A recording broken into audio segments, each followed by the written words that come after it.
আসসালামু আলাইকুম, স্বাগতম বাংলা স্কোপ সংবাদে। আমি মোহাম্মদ কিবরিয়া আজকের সব আন্তর্জাতিক খবর নিয়ে হাজির হয়েছি। শুরুতেই জানিয়ে দিব সংবাদ শিরোনাম, তারপর বিস্তারিত। ইউক্রেনের ড্রোন হামলায় নিহত এক রাশিয়া। ইউক্রেনের নিরাপত্তা বাহিনীর বীর ডেনিস কাইলিমিনিকের সঙ্গে জেলেন্সকির বৈঠক। আগামী যুদ্ধের কৌশল নিয়ে আলোচনা। যুদ্ধবিরতি লঙ্ঘন করে গাজায় ইসরায়েলি হামলা, নিহত ২। মোদি ভালো মানুষ, কিন্তু আমাকে খুশি করতে পারেনি, ট্রাম্প। রাশিয়ার মাধ্যমে ইরানকে যে বার্তা দিলেন নেতানিয়াহু। আসসালামু আলাইকুম, স্বাগতম বাংলা স্কোপ সংবাদে। আমি মোহাম্মদ কিবরিয়া আজকের সব আন্তর্জাতিক খবর নিয়ে হাজির হয়েছি। শুরুতেই জানিয়ে দিব সংবাদ শিরোনাম, তারপর বিস্তারিত। ইউক্রেনের ড্রোন হামলায় রাশিয়ার ভূখণ্ডে একজন নিহত হওয়ার খবর পাওয়া গেছে, যা বর্তমানে আন্তর্জাতিক মহলে ব্যাপক আলোচনার সৃষ্টি করেছে। রাশিয়ার প্রতিরক্ষা মন্ত্রণালয় থেকে জানানো হয়েছে যে সাম্প্রতিক সময়ে সীমান্তের কাছাকাছি এলাকায় ড্রোন তৎপরতা আগের চেয়ে অনেক গুণ বৃদ্ধি পেয়েছে এবং এরই ধারাবাহিকতায় একটি ড্রোন বসতি এলাকায় আঘাত হানলে এই প্রাণহানির ঘটনা ঘটে। আমরা যদি বর্তমান পরিস্থিতি বিশ্লেষণ করি তবে দেখা যায় যে এই ধরনের ড্রোন হামলা এখন আর কোনো একক ঘটনা নয়, বরং এটি একটি নিয়মিত চিত্র হয়ে দাঁড়িয়েছে, যা সীমান্ত অঞ্চলের সাধারণ মানুষের মনে ব্যাপক আতঙ্ক সৃষ্টি করছে। রাশিয়ার স্থানীয় প্রশাসন দাবি করেছে যে তাদের আকাশ প্রতিরক্ষা ব্যবস্থা অনেকগুলো ড্রোন সফলভাবে ভূপাতিত করতে সক্ষম হলেও একটি ড্রোন লক্ষ্যভ্রষ্ট হয়ে সাধারণ মানুষের ক্ষতি করেছে। এদিকে আন্তর্জাতিক বিশ্লেষকরা বলছেন যে ড্রোন প্রযুক্তির সহজলভ্যতা এবং এর নিখুঁতভাবে আঘাত হানার ক্ষমতা আধুনিক যুদ্ধবিগ্রহের ধরনকে পুরোপুরি বদলে দিয়েছে, যেখানে সম্মুখ সমরের চেয়ে রিমোট কন্ট্রোল ডিভাইসের ব্যবহার বেশি হচ্ছে। আপনি যদি এই ধরনের নিয়মিত আপডেট পেতে চান তবে আমাদের চ্যানেলটি সাবস্ক্রাইব করে বেল আইকনটি চেপে রাখতে পারেন, যাতে কোনো গুরুত্বপূর্ণ খবর আপনার মিস না হয়। রাশিয়ার পক্ষ থেকে এই হামলার তীব্র নিন্দা জানানো হয়েছে এবং তারা বিষয়টিকে অত্যন্ত গুরুত্বের সাথে দেখছে, কারণ এটি তাদের অভ্যন্তরীণ নিরাপত্তার জন্য একটি বড় চ্যালেঞ্জ হিসেবে দেখা দিয়েছে। সাধারণ জনগণের জানমালের নিরাপত্তা নিশ্চিত করতে রাশিয়ার নিরাপত্তা বাহিনী এখন অধিকতর সতর্ক অবস্থানে রয়েছে এবং সীমান্তবর্তী জেলাগুলোতে তারা নজরদারি আরও কঠোর করেছে। এই ধরনের ঘটনাগুলো যখন ঘটে তখন মূলত সাধারণ নাগরিকরাই সবচেয়ে বেশি ক্ষতিগ্রস্ত হয় এবং তাদের দৈনন্দিন জীবনযাত্রা ব্যাহত হয়। আপনি কি মনে করেন যে ড্রোন প্রযুক্তির এই ব্যবহার আন্তর্জাতিক যুদ্ধ নীতিমালার মধ্যে পরিবর্তন আনা প্রয়োজন? আপনার মূল্যবান মতামত আমাদের কমেন্ট বক্সে জানাতে ভুলবেন না। আমরা যদি পেছনের দিকে তাকাই তবে দেখব যে গত কয়েক মাসে এই অঞ্চলে ড্রোনের মাধ্যমে পাল্টাপাল্টি হামলার ঘটনা অনেক বেড়েছে, যা সামগ্রিক স্থিতিশীলতাকে ঝুঁকির মুখে ফেলছে। রাশিয়ার স্থানীয় গণমাধ্যমগুলো বলছে যে নিহত ব্যক্তি একজন সাধারণ বেসামরিক নাগরিক ছিলেন এবং এই ঘটনায় আরও কয়েকজন আহত হয়েছেন, যাদের হাসপাতালে চিকিৎসা দেয়া হচ্ছে। পরিস্থিতির গুরুত্ব বিবেচনায় নিয়ে স্থানীয় কর্তৃপক্ষ সাধারণ মানুষকে সতর্ক থাকার পরামর্শ দিয়েছে এবং ড্রোন বা সন্দেহজনক কোনো বস্তু দেখলে দ্রুত জানানোর অনুরোধ করেছে। এই যুদ্ধের যে ভয়াবহতা তা ড্রোন হামলার মাধ্যমে নতুন মাত্রা পাচ্ছে, যেখানে সীমানা ছাড়িয়ে দূরবর্তী অঞ্চলেও আঘাত হানা সম্ভব হচ্ছে। আমরা এই বিষয়ে আরও তথ্য সংগ্রহের চেষ্টা করছি এবং নতুন কোনো আপডেট আসা মাত্রই আপনাদের জানাব। আমাদের এই প্রতিবেদনটি ভালো লাগলে একটি লাইক দিয়ে আমাদের উৎসাহিত করুন এবং বন্ধুদের সাথে শেয়ার করে সঠিক তথ্য পৌঁছে দিতে সহায়তা করুন। ইউক্রেনের নিরাপত্তা বাহিনীর অন্যতর সাহসী ও প্রভাবশালী ব্যক্তিত্ব বীর ডেনিস কাইলিমিনিকের সঙ্গে ইউক্রেনের প্রেসিডেন্ট ভলোদিমির জেলেন্সকির এক অত্যন্ত গুরুত্বপূর্ণ বৈঠক অনুষ্ঠিত হয়েছে, যা আগামী যুদ্ধের কৌশল নির্ধারণে একটি মাইল ফলক হিসেবে বিবেচনা করা হচ্ছে। এই বৈঠকটি এমন এক সময়ে অনুষ্ঠিত হল যখন ইউক্রেনের সামরিক বাহিনী তাদের পরবর্তী পদক্ষেপগুলো নিয়ে গভীরভাবে চিন্তা করছে এবং মাঠ পর্যায়ের কমান্ডারদের সাথে আলোচনা করে নতুন পরিকল্পনা সাজাচ্ছে। ডেনিস কাইলিমিনিক ইউক্রেনের প্রতিরক্ষা ব্যবস্থায় তার সাহসিকতা ও রণকৌশলের জন্য সুপরিচিত এবং জেলেন্সকির সাথে তার এই ব্যক্তিগত আলোচনা নির্দেশ করে যে সামনের দিনগুলোতে ইউক্রেন আরও সুসংগঠিতভাবে তাদের ভূখণ্ড রক্ষায় মনোনিবেশ করবে। বৈঠকের পর জেলেন্সকি এক বার্তায় জানিয়েছেন যে তারা আগামী দিনের যুদ্ধকৌশল এবং সামরিক প্রস্তুতির প্রতিটি দিক নিয়ে বিস্তারিত আলোচনা করেছেন, যেখানে আধুনিক প্রযুক্তির ব্যবহার এবং গোয়েন্দা তথ্যের সঠিক প্রয়োগকে প্রাধান্য দেওয়া হয়েছে। আপনারা যারা নিয়মিত বিশ্বের প্রতিরক্ষা বিষয়ক আপডেট খুঁজছেন তারা আমাদের ভিডিওটি লাইক দিয়ে সাথেই থাকুন এবং সাবস্ক্রাইব করে আমাদের কমিউনিটির অংশ হয়ে যান। ডেনিস কাইলিমিনিক যুদ্ধের ময়দানে তার দীর্ঘ অভিজ্ঞতার আলোকে প্রেসিডেন্টকে বিভিন্ন পরামর্শ দিয়েছেন, যা মূলত শত্রুপক্ষের আক্রমণ প্রতিহত করার পাশাপাশি নিজেদের সামরিক সক্ষমতা বৃদ্ধিতে সহায়ক হবে। ইউক্রেনের নিরাপত্তা বাহিনীর এই উচ্চ পর্যায়ের বৈঠকটি প্রমাণ করে যে তারা তাদের সার্বভৌমত্ব রক্ষায় কোনো ধরনের আপোস করতে রাজি নয় এবং অভ্যন্তরীণ নেতৃত্বের মধ্যে সমন্বয় এখন আগের চেয়ে অনেক বেশি শক্তিশালী।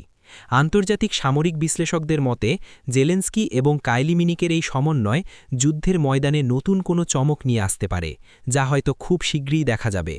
বৈঠকের মূল আলোচনার বিষয়বস্তু ছিল কিভাবে সীমিত সম্পদের সঠিক ব্যবহার করে সর্বোচ্চ প্রতিরক্ষা নিশ্চিত করা যায় এবং সেনাদের মনোবল চাঙ্গা রাখা যায়।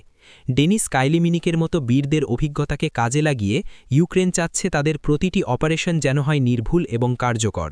জেলেন্সকি বারবার বলছেন যে তাদের লড়াই শুধুমাত্র সীমানা রক্ষা নয়, বরং দেশের মানুষের অধিকার ও স্বাধীনতা রক্ষার লড়াই। এই বৈঠকের পর ইউক্রেনের সামরিক কর্মকর্তাদের মধ্যে এক ধরনের নতুন উদ্দীপনা দেখা দিচ্ছে, যা সোশ্যাল মিডিয়ায় সাধারণ মানুষের প্রতিক্রিয়ায় স্পষ্টভাবে ফুটে উঠছে। আপনারা ইউক্রেনের এই নতুন যুদ্ধ কৌশল নিয়ে কি ভাবছেন? ডেনিস কাইলিমিনিকের মতো অভিজ্ঞ নেতাদের ভূমিকা কি যুদ্ধের মোড় ঘুরিয়ে দিতে পারে? আমাদের কমেন্ট করে জানান। আমরা লক্ষ্য করেছি যে জেলেন্সকি সাম্প্রতিক সময়ে সরাসরি রণক্ষেত্রে এবং কমান্ড সেন্টারগুলোতে যাতায়াত বাড়িয়েছেন, যা নেতৃত্বের প্রতি জনগণের আস্থা বাড়াতে সাহায্য করছে। ডেনিস কাইলিমিনিকের সাহসিকতার গল্পগুলো ইউক্রেনের তরুণ প্রজন্মের কাছে অনুপ্রেরণার উৎস হয়ে দাঁড়িয়েছে এবং জেলেন্সকির সাথে তার এই বৈঠক সেই ভাবমূর্তিকে আরও মজবুত করেছে। ভবিষ্যতের যে কোনো বড় পদক্ষেপের আগে এই ধরনের উচ্চ পর্যায়ের সমন্বয় সভার গুরুত্ব অপরিসীম। গাজায় দীর্ঘ প্রতীক্ষিত যুদ্ধবিরতি চুক্তি বজায় রাখার কথা থাকলেও তা পুনরায় লঙ্ঘিত হয়েছে এবং ইসরায়েলি বাহিনীর সাম্প্রতিক হামলায় অন্তত 2 জন ফিলিস্তিনি নিহত হওয়ার খবর পাওয়া গেছে, যা শান্তি প্রক্রিয়াকে আবারও অনিশ্চয়তার মুখে ঠেলে দিয়েছে। স্থানীয় প্রত্যক্ষদর্শী এবং স্বাস্থ্য কর্মকর্তাদের দেওয়া তথ্য অনুযায়ী যুদ্ধবিরতি চলাকালীন হঠাৎ করেই আবাসিক এলাকায় বিমান হামলা বা ভারী গোলাবর্ষণ করা হয়, যার ফলে হতাহতের এই ঘটনা ঘটে। এই পরিস্থিতি সাধারণ মানুষের মনে তীব্র ক্ষোভ ও হতাশার সৃষ্টি করেছে, কারণ তারা মনে করেছিল যে অন্তত কয়েকদিন তারা স্বস্তিতে শ্বাস নিতে পারবে। তবে বাস্তবে চিত্রটি সম্পূর্ণ ভিন্ন এবং গাজার আকাশ আবারও ধোঁয়ার আচ্ছন্ন হয়ে পড়েছে। ইসরায়েলি সামরিক বাহিনীর পক্ষ থেকে অবশ্য দাবি করা হয়েছে যে তারা নির্দিষ্ট কিছু লক্ষ্যবস্তু লক্ষ্য করে এই হামলা চালিয়েছে, যেখানে তাদের মতে কোনো ধরনের উস্কানি বা নিরাপত্তা ঝুঁকি ছিল। কিন্তু এই যুক্তি সাধারণ জনগণের দুর্দশাকে কোনোভাবেই লাঘব করতে পারছে না। আন্তর্জাতিক মহল, বিশেষ করে জাতিসংঘ এবং মধ্যস্থতাকারী দেশগুলো এই ঘটনায় গভীর উদ্বেগ প্রকাশ করেছে এবং সকল পক্ষকে শান্তি বজায় রাখার আহ্বান জানিয়েছে। আমাদের চ্যানেলের এই ধরনের নিউজ যদি আপনার উপকারে আসে তবে সাবস্ক্রাইব করে বেল বাটনটি অন করে দিন, যাতে সকল ব্রেকিং নিউজ সবার আগে আপনি পান। গাজার স্বাস্থ্য ব্যবস্থার বেহাল অবস্থার কারণে আহতদের চিকিৎসা দিতে হিমশিম খেতে হচ্ছে এবং সেখানে নিত্য প্রয়োজনীয় জিনিসের চরম সংকট দেখা দিয়েছে। নিহত 2 ব্যক্তির পরিবারের কান্না ও আহাজারি গাজার প্রতিটি অলিগলিতে ভারী করে তুলেছে, যা বিশ্ব বিবেকের কাছে একটি বড় প্রশ্ন হয়ে দাঁড়িয়েছে। এই সংঘাতের কোনো স্থায়ী সমাধান কি আদৌ সম্ভব, নাকি এই ধরনের সাময়িক যুদ্ধবিরতি শুধুমাত্র সময়ের অপচয়? আপনাদের মতামত আমাদের কমেন্ট করে জানান। ইসরায়েল এবং ফিলিস্তিনের মধ্যে এই সংঘাতের ইতিহাস অনেক পুরনো হলেও সাম্প্রতিক সময় ড্রোন এবং উন্নত অস্ত্রের ব্যবহার মৃত্যুর হার বাড়িয়ে দিয়েছে। গাজার সাধারণ মানুষ এখন ঘরবাড়ি ছেড়ে নিরাপদ আশ্রয়ের সন্ধানে ছুটছে, কিন্তু অবরুদ্ধ এই উপত্যকায় নিরাপদ জায়গা পাওয়া এখন অসম্ভব হয়ে দাঁড়িয়েছে। যুদ্ধবিরতি লঙ্ঘনের ফলে ত্রাণবাহী ট্রাকগুলো সীমান্তে আটকে পড়েছে, যা খাদ্য ও ওষুধের সংকটকে আরও ঘনীভূত করছে। মানবিক সহায়তা সংস্থাগুলো বারবার সতর্ক করছে যে অবিলম্বে স্থায়ী সমাধান না হলে সেখানে বড় ধরনের মানবিক বিপর্যয় নেমে আসতে পারে। আপনি কি মনে করেন, আন্তর্জাতিক সম্প্রদায়ের এই বিষয়ে আরও কঠোর ভূমিকা নেওয়া উচিত? এই ভিডিওটি শেয়ার করে জনমত তৈরি করতে আমাদের সাহায্য করুন। বিশ্বজুড়ে মানুষ শান্তির দাবি জানালেও মাঠ পর্যায়ের বাস্তবতা অত্যন্ত কঠিন ও জটিল হয়ে উঠছে।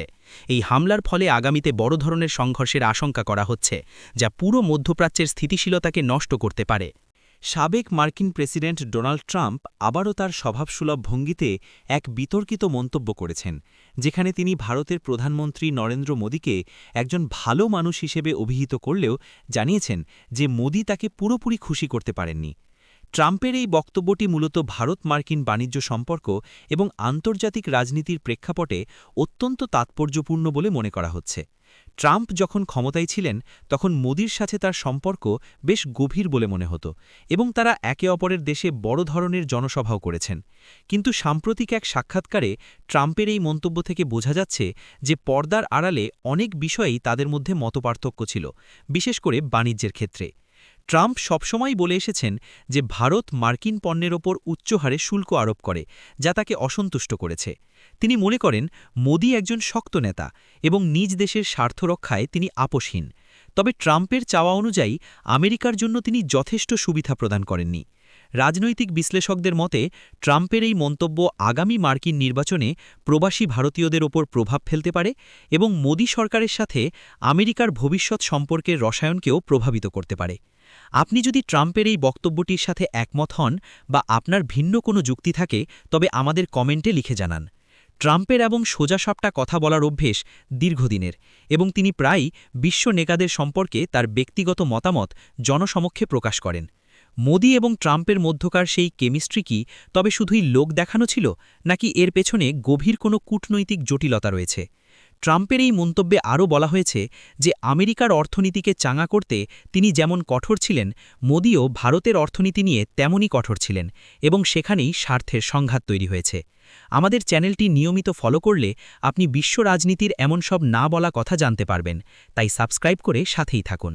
আমেরিকার রিপাবলিকান ভোটারদের মধ্যে ট্রাম্পের এই বক্তব্যের ব্যাপক প্রতিক্রিয়া দেখা গেছে এবং অনেকে মনে করছেন যে ট্রাম্প ক্ষমতায় ফিরলে ভারত মার্কিন সম্পর্কে নতুন সমীকরণ তৈরি হতে পারে। ট্রাম্প মোদির প্রশংসা করলেও তার আক্ষেপের বিষয়টি মূলত বাণিজ্যের ভারসাম্য নিয়ে, যা আমেরিকার সাবেক এই প্রেসিডেন্টের কাছে সবসময়ই বড় অগ্রাধিকার ছিল। ভারত সরকার অবশ্য এই বিষয়ে আনুষ্ঠানিকভাবে এখনও কোনো প্রতিক্রিয়া জানায়নি, তবে ভারতীয় কূটনৈতিক মহলে এই নিয়ে চাপা উত্তেজনা বিরাজ করছে।